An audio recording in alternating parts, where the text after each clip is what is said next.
عباد الله، أحييكم بالتحية الإسلامية الخالدة الطيبة المباركة.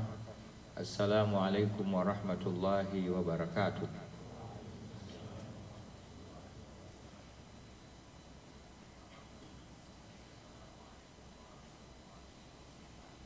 Naanza kwa kumshukuru Mwenyezi Mungu kwanza Subhanahu wa Ta'ala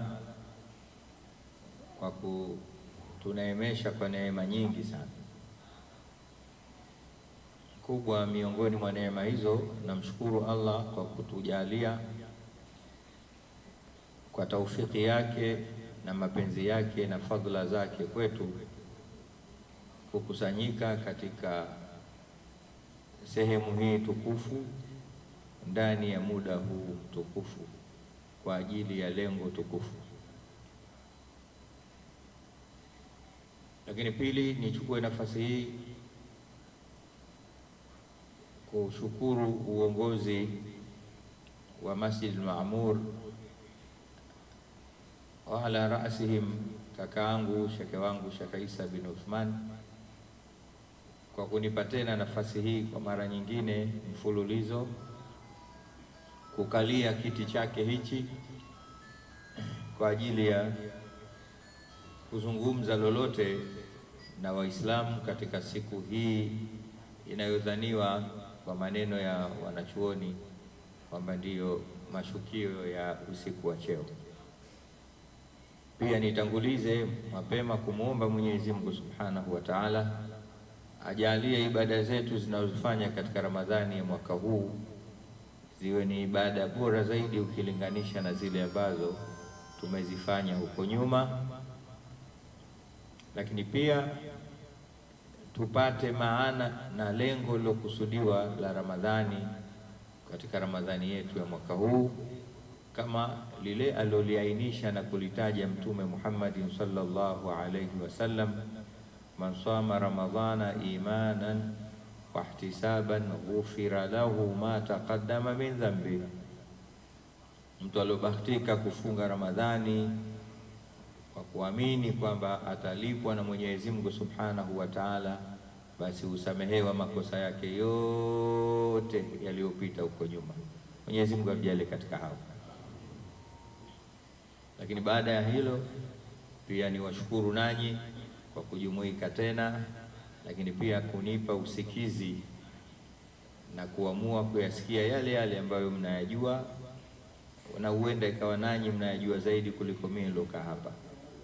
Isipokuwa ni ule utamaduni tu wa kutangulizana. Mtakapokuwa watu milioni moja hamwezi mkasema wote kwa pamoja, lazima mmoja aseme wengine wasikilize. Mwenyezi Mungu nanyi awajaze kila la kheri.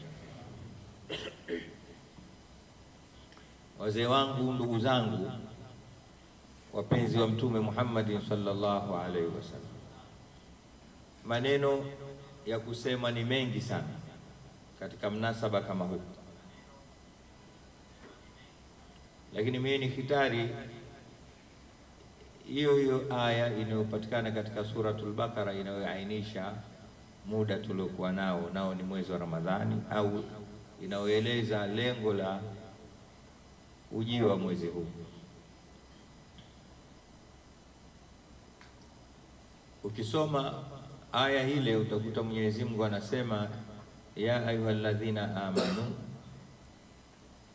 kutiba alaykumus siyamu kama kutiba ala alladhina min qablikum, kisha akamaliza kwa kusema la'allakum tattaqun.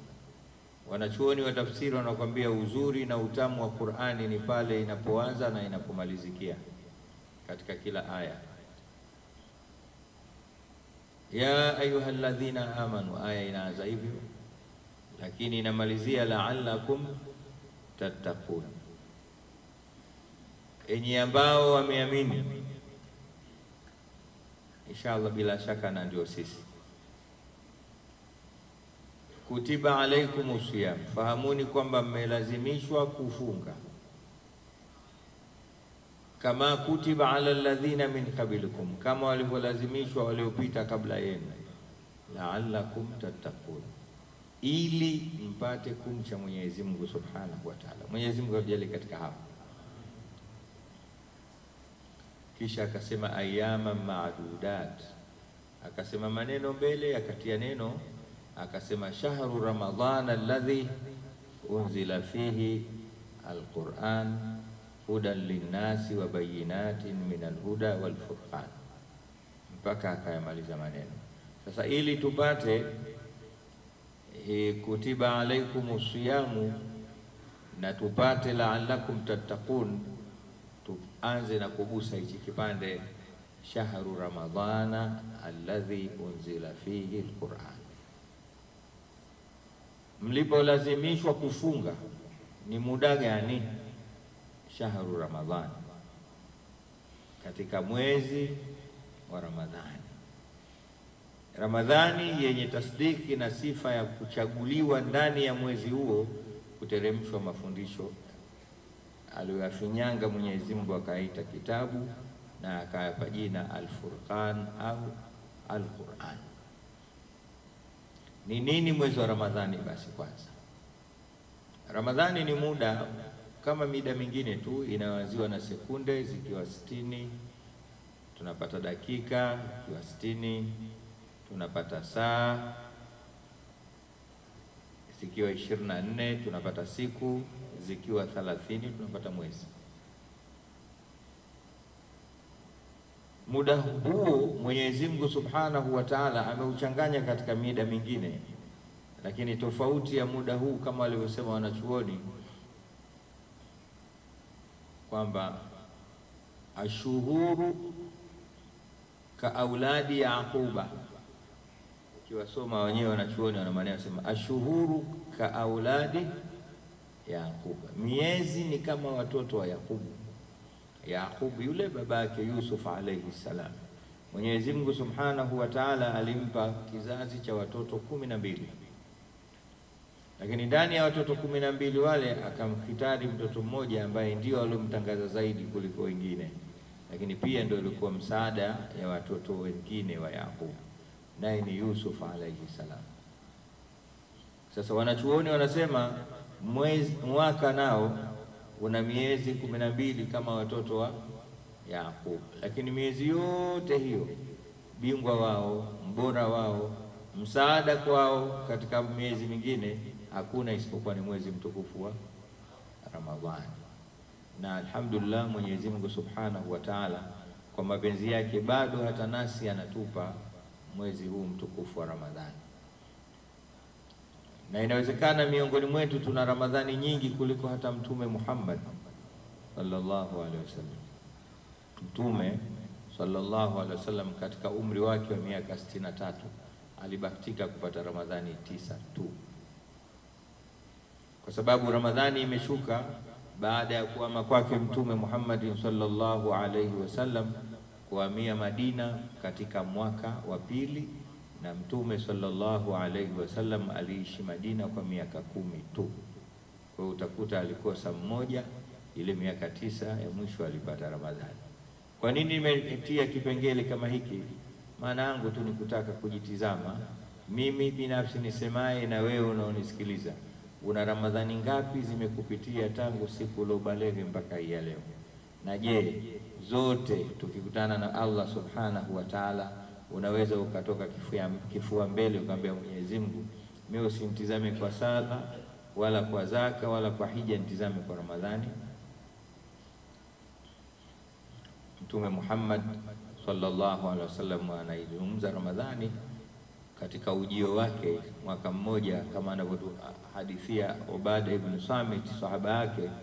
Ilikaribia Ramadhani siku mwaka mmoja, Mtume sallallahu alaihi wasallam akatoka mbele ya sahaba zake akasema maneno haya, namnukuu: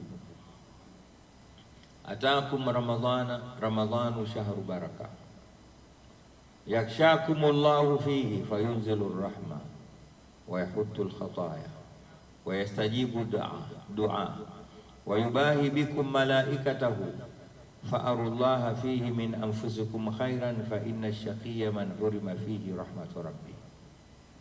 Ilikuwa ni hutuba ya Ijumaa, na baada ya hadithi hiyo hutuba ya kwanza ikawa imekwisha. Atakum ramadhanu shahru baraka, imekujieni Ramadhani mwezi wenye baraka. au mwezi baraka. Yakshakumullahu fi, Mwenyezi Mungu anakufinikeni katika mwezi wa Ramadhani. Fayunzilu rahma, anateremsha rehema zake. Wayahutu alkhataya, na anafuta makosa. Wayastajibu dua, katika Ramadhani Mwenyezi Mungu anakubali maombi yenu. Wayubahi bikum malaikata, lakini miongoni mwa mambo anayowafanyia Mola Subhanahu wa Ta'ala katika Ramadhani ni kuwataja na kujifakharisha sana mbele ya malaika wake. Kisha akatoa agizo, fa'arullaha min anfusikum khaira, muonyesheni Mwenyezi Mungu kheri ya nafsi zenu. Kwa nini? Fa inna shaqiya man hurima fihi rahmatu rabb, kwa sababu muovu ambaye anapigwa muhuri mgongoni kwamba huyu ni muovu anayestahiki kuingia motoni ni yule ambaye ananyimwa na anakosa rehma na mazuri ya Ramadhani iliyomfikia. Mwenyezi Mungu asijalie katika hapo. Kiufupi, hiyo ni Ramadhani. Kabla tujarudi katika ile ya ayyuhalladhina amanu, Mtume sallallahu alaihi wasallam anatuainishia Ramadhani tuone utofauti wake, kama ilivyokuwa auladi Yaqub katika watoto 12. Anasema ni mwezi wa ajabu, kawita shahru barakah, ni mwezi wa baraka. Waislamu, baraka ndio kila kitu. Kosa kila kitu, pata baraka. Baraka ndicho kinachotakikana hata katika kofia unaoimiliki. Usitosheke kwamba una kofia, jiulize imebarikiwa kweli? Una mali, usitosheke nayo, jiulize, mali yangu mubarak, ina baraka? Una watoto, Allah Subhanahu wa Ta'ala amekujalia kupa watoto 4, 5, hata mmoja, mtoto wako umebarikiwa? Una umri wako umebarikiwa? Una elimu yako imejazwa baraka? Una vyeo, chochote. Baraka ni nini? Baraka ni ziada ambayo ndiyo zawadi na kipawa cha Allah Subhanahu wa Ta'ala katika neema aliyokupa. Neema ni kitu kingine, baraka ni kitu kingine. Unaweza kuwa umeneemeshwa ama kuneemeshwa, lakini vimekosa baraka. Na hayo ndio mambo yanayotukuta katika zama tunazoishi sisi. Kila kitu tunacho, lakini tumekosa baraka ya vile tulivyokuwa navyo. Na ndipo hapo ukitizama unaweza kupata tofauti, ukasikia zamani sisi tulikuwa kadha kadha kadha, lakini sasa ni hivi. Kwa mfano, siku ni masaa 24 yale tu. Siku moja ni masaa 24, lakini masaa 24 yetu ndio masaa 24 ya miaka 30, 40, 50 iliyopita nyuma. Mpate mtu alioishi miaka hiyo, alafu akwambie tija na faida alizozipata katika ndani ya siku moja yenye masaa 24 ambayo na wewe sasa hivi namna unavyopata katika masaa 24, utakuta tofauti kubwa. Watu walifanya kazi wala hazikuwa bora sana kama tunazofanya sisi, na wala hazikuwa na mishahara mikubwa kama tunayopata sasa, lakini waliweza kwa kazi zao hizo ambazo kwa sura za kibinadamu ni duni, lakini kwa Allah Subhanahu wa Ta'ala kwa sababu zimebarikiwa ni kazi kubwa sana, na walipata mishahara midogo. Mshahara huo uliweza kujenga nyumba, huo ulisomesha, huo ulinunua mashamba, huo ulioa, kila kitu. Majumba yote Kariakoo, Magomeni, Kijitonyama yamejengwa katika zama zilizopita, ambao watu waliojenga walikuwa na mshahara duni sana, saa nyingine shilingi 10 tu, shilingi 30, ambao leo tunaziuza nyumba zilizojengwa kwa kipindi cha baraka, ndani ya kipindi kilichokosa baraka, kwa mabilioni, lakini hatupati chochote. Nadhani kama umenisikiza vizuri hapo umeelewa tofauti ya baraka na kukosa baraka. Nyumba iliyojengwa Kariakoo kwa shilingi 30 leo inauzwa bilioni 2, na alouza hana chochote. Tumsalie Mtume Muhammad. Hii ni tofauti ya baraka na kukosa baraka. Watu hawakuwa na elimu nyingi kama hizi tulizokuwa nazo hivi sasa, lakini zamani kwa elimu zao zilizokuwa zenye baraka, zimebarikiwa, ziliweza kufanya makubwa kabisa kuliko sisi tuliojaza misaafu na mavolume kwa mavolume. Unaweza kuambiwa alikuwepo mtu kama Sheikh Hassan bin Amir, kwa umri wake alifanya hiki ambayo sisi hatuwezi. Ngoja nikutajie mtu mwenye aliobarikiwa umri, lakini yeye aliishi kwa muda au zama dogo sana. Mtu kama Imam Shafi rahmatullah. Imam Shafi hakuishi zaidi ya miaka 54 55. Imam Nawawi hakufika hata miaka 50, alikufa akiwa na umri wa miaka 45. Lakini leo nenda katika library ya aina yoyote duniani popote, huwezi kukosa andiko la Imam Nawawi ambalo linasaidia umma miaka kwa miaka. Ni umri uliobarikiwa, ni kazi na mkono uliobarikiwa. Leo tunaishi mpaka miaka 90, hakuna chochote. Mtu anakufa ameshindwa kuacha hata peji moja ya maandiko yatakayowasaidia watu. Hiyo ni tofauti ya basi. Na vitu vingine wewe ingia mitaani utajua. Mtume Muhammad sallallahu alaihi wasallam asema atakum ramadhanu shahru baraka. Inakujieni Ramadhani au imekufikieni Ramadhani, mwezi wa baraka. Baraka ambazo ndicho tunatakiwa tukitafute katika maisha yetu ili kituongezee tija ya umri wetu. Na haipatikani baraka hivi hivi tu, lazima ufikie katika qualification ambayo Mwenyezi Mungu atakujaza baraka. Allah subhanahu wa ta'ala katika Qur'ani anasema walau anna ahla alqura amanu wattaqaw lafatahna alayhim barakatin minas samai wal ard walakin kadhabu fa'adhaqnahum bima kanu yaksibun. Allah walau anna ahla alqura amanu wattaqaw lafatahna alayhim barakatin minas samai wal ard. Baraka haiji isipokuwa kwa takwa. Walau anna ahla alqura, lau watu wa miji duniani, maana watu wa duniani ndio sisi, amanu, wangekuwa na imani ya kweli, wattaqau, na wakamcha Mungu. Vitu vile piga mstari tutakuja kuvimalizia katika hotuba yetu. Amanu wattaqau, hunaka iman wa hunaka at-taqwa. Ni vitu vile, kuna imani kitu mbali, wattaqwa kitu bali. Vikipatikana vitu viwili hivi kwa mtu au kwa watu au katika jamii, Mwenyezi Mungu anasema la fatahna alaihim barakatin minas samai wal ard, ndio tungawateremshia baraka kutoka mbinguni na ardhini. Walakin kadhabu, lakini hawana takwa, hawana imani. Faadhaknahum bima kanu yaksibun, tumewaonjesha adhabu na maisha haya wanaoishi sasa. Kumbe ili tubarikiwe lazima tuwe na nini? Al-iman wa, rudisha katika aya ya ayyuhalladhina amanu kutiba alaykumus siyamu kama kutiba alal ladhina min qablikum la'allakum tattaqun. Ndio Mtume Muhammad anasema atakum ramadhanu shahru baraka, inakujieni Ramadhani, mwezi wa baraka, kwa sababu imani zetu zitatupeleka katika nini? Kwenye takwa, ili tupate baraka tunayohitaji katika maisha yetu ya kila siku. Akamalizia Mtume sallallahu alaihi wasallam katika hadithi, turudi, yakshakumullah fi, Mwenyezi Mungu katika Ramadhani anakufunikeni, na hajataja anatufunika na nini, lakini akasema fayunzilu rahma, anatuteremshia rehema. Ya jamaa, hapo tumeigusa rahma, lakini kuna kitu nini? Baraka. Kuna kitu kinaitwa rahma. Wa rahmati wasi'at kulla shay'in, hakuna kitu kikubwa, achilia mbali hiyo baraka tulioeleza kwa Allah subhanahu wa ta'ala kwetu sisi zaidi ya kurehemewa. Rehema ya Allah subhanahu wa ta'ala ndiyo inamaliza kila kitu. Na ukitaka ikutoshe rahma, nikusomee vitu viwili.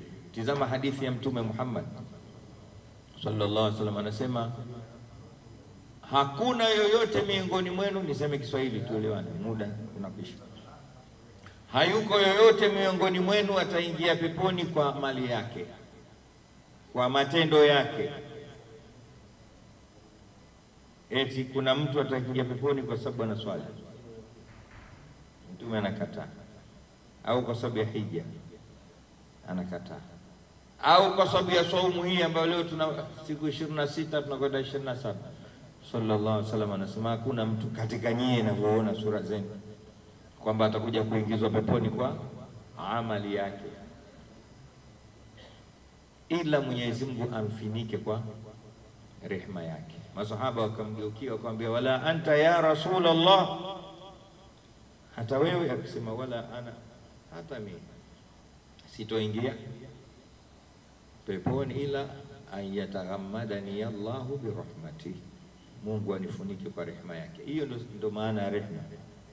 Tukisikia tunamtaja mtu tunaambia rahmatullah alayhi au rahimahu, kafa Allahumma ighfir lahu warham, bismillahir rahmani arrahim, wama arsalnaka illa rahmatan. Ndio hiyo rehema yenyewe, kwamba ndiyo funga kazi, swali, pinduka, funga, hiji, nenda kwenye umra, oa, toa sadaka, toa mali, bado unahitaji rehema ya Allah subhanahu wa ta'ala.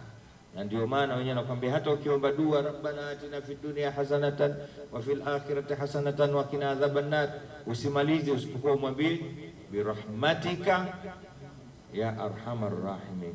Na wanachuoni wetu wakitarika wanakwambia penda sana kusema ya arhamar rahimin, ya arhamar rahimin, takriban mara 425 kila siku.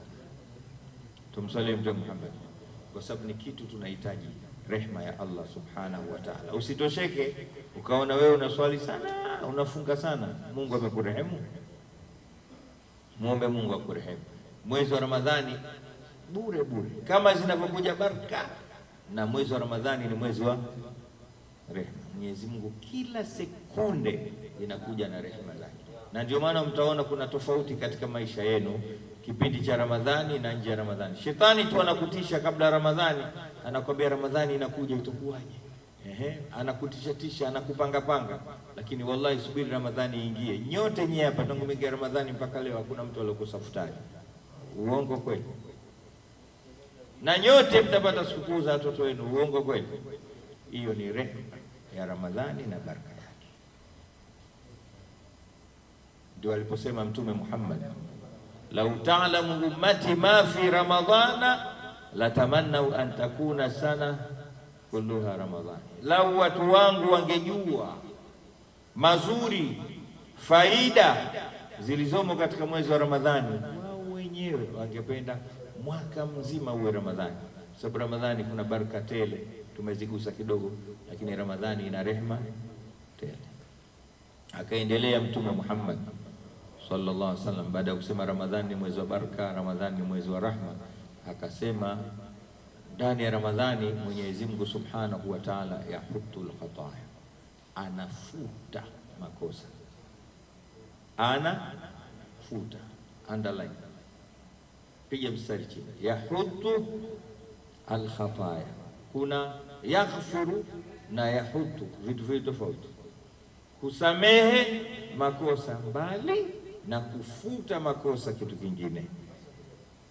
Mwenyezi Mungu kwa baraka ya mwezi wa Ramadhani na mapenzi yake, wa rabbuka yakhluqu ma yasha'u wa yakhtar, ikifika Ramadhani anafuta makosa. Maanake ni kusema pamoja na kusahau pia anafuta kabisa. Unaweza ukamsamehe mtu, unaweza kumsamehe lakini bado usisahau alichokufanyia, kwamba jamani nimemsamehe lakini kuna siku alinikwaza. Mwenyezi Mungu subhanahu wa ta'ala katika Ramadhani anatusamehe na anayafuta kabisa makosa hayapo. Mtume anaendelea kusema, lau watu wangu wangejua yaliyomo katika Ramadhani, angependa wao wenyewe Ramadhani iwe mwaka mzima.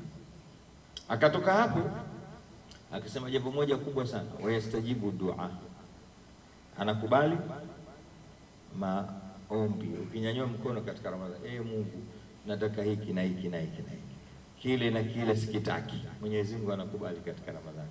Na sio kitu rahisi. Nje ya Ramadhani Mwenyezi Mungu akubali isipokuwa ukamilisha vigezo na masharti. Na ndio maana tunaomba dua nyingi nje ya Ramadhani, rabbana atina fid dunya hasana, allahumma afina, allahumma hadina, sijui kadha wa kadha. Kila mmoja ana dua yake. Wakina Shamis Changwalo wanasoma jaushani badiri, lakini zote hata hapa zivuki, kwa sababu kabla haijajibiwa ile dua Mungu anakutizama anayeomba nani. Kweli anasema wa idha sa'alaka ibadi anni fa inni qaribun ujibu da'wata da'i idha da'ani. Akasemaje? Falyastajibu li waliyuminu bi la'allahum yarshud. Watakapokuuliza waja wangu kuhusiana na mimi, waambie mimi niko karibu, tena na wajibu maombi yao, lakini kabla sijafanya hilo wao wanijibu mimi. Tujiulize, tunamjibu Mwenyezi Mungu kabla yeye kutujibu? Kile ndio kinachokifanya tunafanya dua zetu hazikubaliki.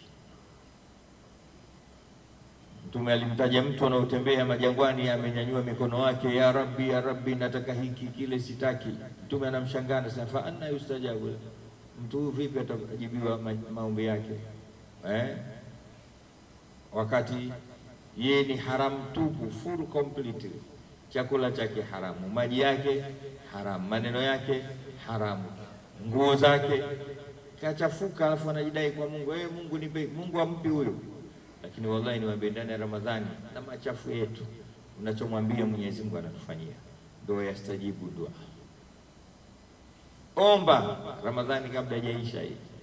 Tia mambo yako, mpelekee Mwenyezi Mungu application zako. Nataka hiki kile sitaki. Ni wakati wa kipekee ambao utizamwe nafasi yako kwa Allah ndani ya Ramadhani, bali inatizamwa Ramadhani kwa ajili yako. Mwenyezi Mungu ajalie kila la kheri. Akasema yubahi bikum malaikatahu, Mwenyezi Mungu ndani ya mwezi wa Ramadhani ana jambo kubwa zaidi. Nalo nini? Akikaa malaika anawaambia, mmewaona watu wako maamuri pale? Utasema sio wale wanaochaka ukaga huko. Umeona wale pale? Umeona maneno yao wanaozungumza sasa hivi? Umeona maisha yao? Hili ni jambo kubwa kweli kweli. Wewe chukua mfano tu, sasa hivi unatajwa Ikulu huko. Wewe huko una habari, lakini yule mkubwa wa Ikulu anakutaja. Unajihisi vipi? Kwamba ndio anakutaja mtu wa Ikulu. Wewe uko hapa maamuri au umelala? Haina nafasi hiyo kwako? Ina nafasi kubwa sana. Sasa anayekutaja katika Ramadhani ni Allah.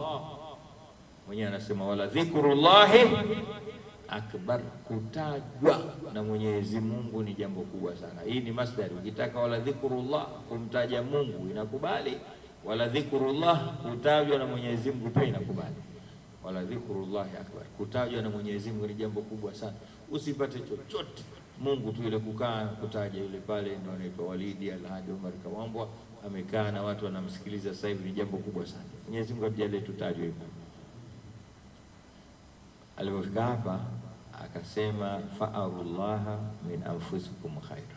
Basi na nyinyi mnayopata yote hayo kwa ndani ya mwezi wa Ramadhani mmoja tu, mnapata baraka, mnapata rehema ya Allah, mnakubaliwa dua zenu, mnasamehewa makosa yenu, mnatajwa na Allah subhanahu wa ta'ala. Msijiache. Fa'arullaha min anfusikum khaira, muonyesheni Mwenyezi Mungu khairi ya nafsi zenu. Yani pambana, usilale, acha uvivu, itumie Ramadhani kupitisha mambo yako yote. Hakikisha Ramadhani inakwenda, lakini una Qur'ani nyingi sana. Ramadhani inakwenda, una sadaka nyingi sana. Qur'ani imekwenda, lakini una itikafu za kutosha. Yani Ramadhani kila ikisogea mbele na wewe unatafuta kitu gani sijafanya cha kheri. Mwenyezi Mungu atujalie katika hao. Kwa nini? Kwa sababu mtu anayestahiki adhabu ni yule ambaye Ramadhani imekuja yenye mambo yote hayo, kisha yeye akawa bado yuko katika nafasi yake ile ile kabla ya Ramadhani. Hii ni hasara kubwa. Mwenyezi Mungu asiturudishe tena huko. Ya ayyuhalladhina amanu kutiba alaykumus siyam kama kutiba alal ladhina min qablikum la'allakum tattaqun. Ndio aya yetu tumeijaza tu kwa sababu ile shahru ramadhana alladhi unzila fihi alquran. Mwenyezi Mungu ametuletea Ramadhani na hitimisha ili tupate funga ambazo zitatupelekea kwenye takwa itakayotufikisha katika haya tuliyotanguliza hapo kuyasema. Maana yake kuna imani kitu mbali na kuna takwa kitu mbali. Ya jamaa wengi tunayo imani lakini hatuna takwa. imani tunayo wote hapo. Ukimuuliza mtu kuhusiana na Mungu atakujibu, kuhusiana na malaika atakujibu, kuhusiana na vitabu vya Allah atakujibu, kuhusiana na mitume utajibiwa. Je, kiyama kipo? Hakuna, tutaambiwa kipo. Mungu ana kadari yake kwetu, wote tunapata. Lakini mtihani na tatizo letu ni takwa. Sasa niseme takwa ndio msingi wa yote haya. Vipi tutaijua takwa yetu? Chukua haya mambo manne tumalize darasa yetu hii ya leo inshallah. Inatakiwa ujitizame kuanzia sasa, kwa sababu anasema hivi, chochote utakachokifanya kikulipe hapa hapa kabla hujakwenda kwa Allah subhanahu wa ta'ala. Ikiwa ni swala, ikiwa ni saumu, ikiwa ni hija, zaka, chochote, kwa sababu na Mwenyezi Mungu subhanahu wa ta'ala ameweka wazi kabisa. Mmoja katika wanachuoni anakuambia, ukiona kile alichosema Mwenyezi Mungu ukifanya hivi utapata hivi, na hapa duniani hujakipata, basi hata ukienda akhera usikitafute. Kwa mfano, inna salata tanha anil fahsha'i wal munkar, salini. Mungu anasema hivyo kwa sababu swala tanha anil fahsha'i wal munkar, ukiiswali kisawa sawa itakufikishia kukataza wewe maovu na machafu. Kumbe ndio kusudio la swala duniani. Ikiwa una swali na bado ni mtu wa maovu na machafu, basi hata ukienda kwa Mwenyezi Mungu usiende kuuliza malipo ya swala yako. Tumsalie Mtume Muhammad, inna salata tanha anil fahsha'i. Una swali lakini bado haijakukufikishia swala. Huu ni mfano katika kuacha maovu. Yani una swali lakini muongo bado, una swali waliyadhi billah unakuiba, una swali waliyadhi billah zina zipo, una swali unasengenya wenzio. Hii swala hii kwa Mungu pia haipo. Swala ni ile ambayo ukiswali 5 salawati haya yote yanakufa. Ikiwa haya yapo na swala ipo, kwa Mwenyezi Mungu hiyo swala ipo, na saumu vile vile. Ukiwa umefunga lakini takwa hakuna, basi kwa Mwenyezi Mungu usipate. Tumebakisha siku 3 mbili hizi. Takwa ni nini? Ili tutizame, je, saumu ya mwaka huu imetufikisha au la? Ni mambo manne. Jambo la kwanza, kama alivyosema Imam Ali, al-khawfu min al-jalil. Ikiwa umefunga alafu umeongeza kumuogopa Mungu, ujue saumu imekulipa. Kumuogopa Mungu, mifano mingi, nitakupa mmoja tu. Sisi hapa wengi tuliwahi kuwa zamani tumesoma shule tukiwa wadogo. Inafika wakati mwalimu akitoka darasani, sisi tunapiga kelele, tunaongea. Alafu kuna mtu mmoja anataka kutunyamazisha, anamtafuta mwalimu yule ambaye mkali kuliko wote, akamtaja jina lake tu, Kipanga. Sasa tizama ile hali ya kitaji yule mwalimu, sisi tunakuaje? Sasa wewe swaumu imekufikisha hapo, kitajua Allah, unahisi nini? Ukiwa kitajua Allah kama imetajwa kisoda tu bado. Tumsalie Mtume Muhammad. Sijui naelewa. Yani sasa hivi ukisikia adhana, mfano tangu umeanza kufunga, Allahu akbar, Allahu akbar, unahisi nini? Ikiwa ni neno la kawaida, takuwa haijapiki bado. Ukisikia Allahu akbar, Allahu akbar, kama uko barabarani unapaki au unatafuta inapotoka hiyo sauti ili ukaswali, wewe saumu imekulipa. Cha kwanza al-khawfu minal, cha pili wal amalu bitanzil, maisha. Je, kwa kufunga kwako ushabadilisha utaratibu wa maisha, kwamba sasa unamsikiliza Mungu katika kila unachotaka kufanya? Unamsikiliza Mtume sallallahu alaihi wasallam katika kila utakalo? Hilo la pili, kwamba sasa hivi huna chochote unachokifanya isipokuwa Mungu akwambia. Una chochote unachokisema isipokuwa anachokitaka Mungu.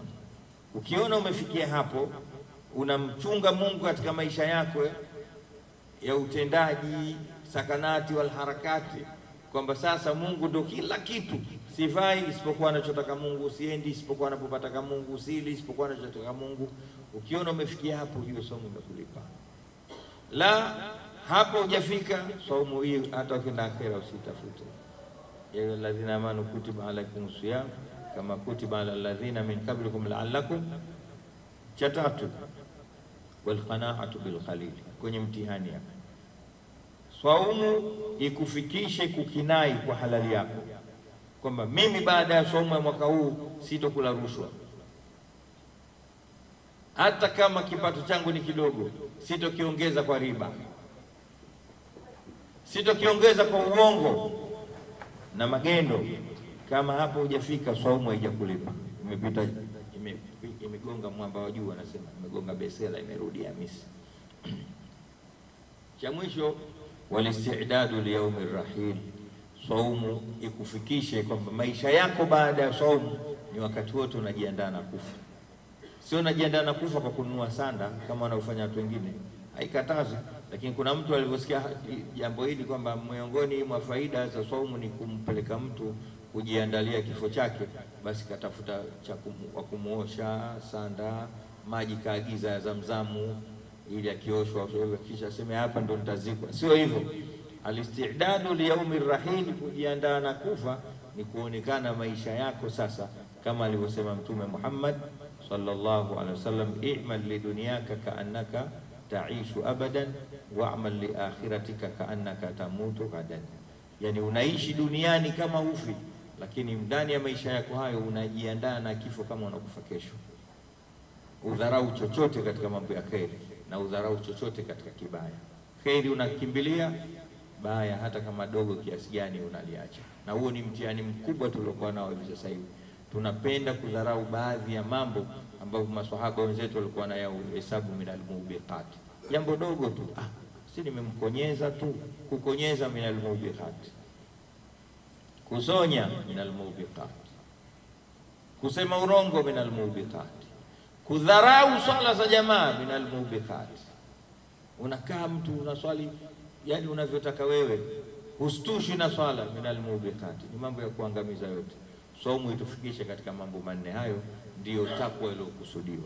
Tuishi kama anavyotaka Allah, lakini tuishi kwa kumwogopa Mwenyezi Mungu, tuishi kwa kutosheka na halali yetu hata kama ni ndogo, tuishi ilhali tunajiandaa na kifo, kwa sababu hakina mtaa, siku yote kitatukuta.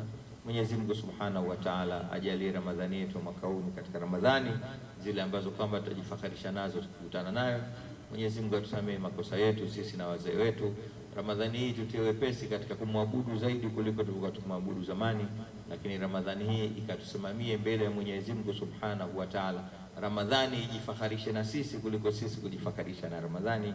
Wama alaina illa al-balagul mubin. Wassalamu alaikum wa rahmatullahi ta'ala wa barakatuh wal afwa minkum.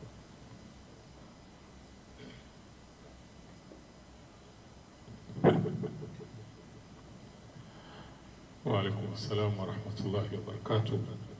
Kwa niaba yenu nyote nimshukuru Sheikh wetu mkuu wa Dar es Salaam, Sheikh Walid.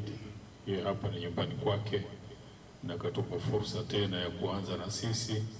Usiku huu unakuwa mrefu kwake wa kuzunguka kwenye misikiti mbalimbali na kisha anamalizia pale kwake Kichangani. Kwa Mwenyezi Mungu amlipe kheri, na haya aliyotuambia ni muhimu sana kuyafanyia kazi, ili tukiingia sasa kwenye tahajjudi, tasbihi na mengine, lakini tuendelee kuyashika haya, tuishi, tuyafanyie kazi, tuyatumie, yatatufaa sana katika maisha yetu.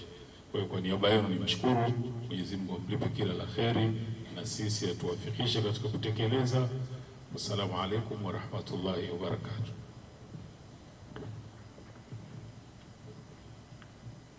Inshallah, baada ya kushukuriwa, kinachofuatia ni kujiandaa kwa ajili ya swala ya tasbih. Sasa katika kujiandaa huko ni vizuri tukakumbushwa kidogo namna inavyoswaliwa swala hii. Sio kwamba mjui, ni kukumbushwa.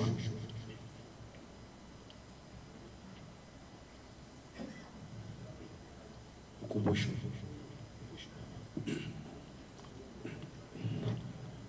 Kama tunafahamu kwamba suratu tasbih ilivyosaliwa raka 2, salamu lake 2, salamu kwa maana raka 4. Imamu ataposoma suratu Fatiha na sura, baadaye unaleta zile tasbih subhanallah walhamdulillah wa la ilaha illa Allah wallahu akbar, hiyo moja. Kwa hiyo tena 15 tuna rukuu, utasoma tasbih za kawaida za katika rukuu, utaleta mara 10 subhanallah walhamdulillah wa la ilaha illa Allah wallahu akbar mara 10. Itidal utasimama juu, utaleta mara 10. Utasujudu, ukishamaliza kusoma zile tasbih za kawaida utaleta mara 10. Utakaa kikazi baina ya sijda 2, utaleta 10. Utasujudu tena, utaleta 10. Kwa maana hizo 10 zenyewe kwamba subhanallah walhamdulillah wa la ilaha illa Allah wallahu akbar mara 10 inaleta. Kabla kusimama juu utakaa tena kitako, utaleta 10. Kisha tamsikia imamu anasoma sura al-Fatiha, na wewe ufanyaje? Unasimama, utaleta vile vile kama tulivyosoma mara ya kwanza. Kabla baada kumswalia Mtume sallallahu alaihi wasallam katika tahiyatu ile, na kabla kutoa salamu utaleta mara 10. Kwa hiyo 75 za kwanza na 75 za pili, jumla inakuwa 150. Kwa hiyo raka kwanza, raka 2 za kwanza itakuwa hivyo, na raka 2 za pili itakuwa hivyo hivyo, kwa maana 170 kwa 170. Nadhani tumefahamishana pia, tumeelewa sio? Imamu anaposoma sura al-Fatiha na sura, simamsikiliza huko. Kwa hiyo kishamaliza pale unaleta mara 15, ikiwa raka ya kwanza hivyo na raka pili hivyo 15. Kisha unarukuu. Ukisoma tasbih za kawaida, tunafahamu zile za kawaida katika swala, unaleta tasbih hizo subhanallah alhamdulillah wa la ilaha illa Allah Allahu akbar mara ngapi? Mara 10. Itidal unaleta mara 10. Tukisujudu tunaleta mara 10. Kisha tunakaa kikazi baina ya sijda 2, tunaleta mara 10. Tunasujudu tena, tunaleta mara 10. Kabla ya kusimama moja kwa moja mwisho, kusimama moja kwa moja, unakaa tena kikazi pale, unaleta mara 10. Kisha namsikia imamu anasoma sura al-Fatiha, kwa maana raka ngapi? Ya pili. Unafanya vile vile kama ulivyosoma mara kwanza vile. Hii mara pili sasa hii, kabla ya kutoa salamu, kwa maana tusoma tahiyatu kama kawaida, tutamswalia Mtume sallallahu alaihi wasallam. Kabla ya kusema kwamba assalamu alaykum, pale unaleta mara 10. Kwa hiyo jumla inakuwa raka ya kwanza 75, raka ya pili 75, kijumlisha zote zinakuja 150. Huo ndio taratibu wetu inshallah. Swala nadhani sio wote tunaomba salatu tasbih rahimakumullah. Tunyeshe safu, tujaze safu.